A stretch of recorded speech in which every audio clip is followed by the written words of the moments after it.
মই আব্দুল আৱাল বাবুজি হাইস্কুলৰ আৰবী শিক্ষক। অসমীয়া বিষয়ত সময় নামৰ এটা পাঠ আছে। তাতে এটা কথা উল্লেখ আছে যে সময়ৰ টিকনিডাল হেনো আগফালে। মানুহৰ টিকনিডাল পাছফালে থাকে। প্ৰয়োজনত মানুহজনক টিকনিত ধৰি ৰাখি দিব পৰা যায়। পৃথিৱীত ৰখাই দিব পৰা বহুত কিবা কিবি আছে, কিন্তু কোনেও সময়ক ধৰি ৰাখিব নোৱাৰে। ই গতিশীল। সেইকাৰণে কোৱা হৈছে সময়ৰ টিকনিডাল হেনো আগফালে।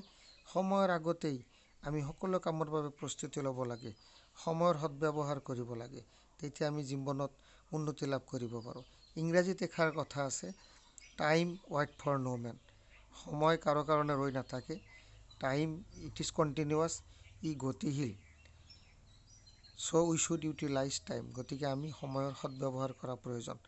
গতিকে আমি যদি জীৱনত উন্নতি লাভ কৰিব বিচাৰোঁ, তেনেহ'লে সময়ৰ আগতেই আমি প্ৰস্তুতি লৈ সময়ৰ আগতে সেই কামটো সম্পন্ন কৰিবলৈ চেষ্টা কৰিম। আৰু বাকী ল'ৰা ছোৱালীবিলাকক পাঠটোত প্ৰথমৰ পৰা শেষলৈকে ভালভাৱে মনোযোগ দি এবাৰ বা দুবাৰ পঢ়িবলৈ মই আহ্বান জনাইছোঁ। মই পাছত আৰু তোমালোকৰ লগত এই বিষয়ত আলোচনা কৰিম।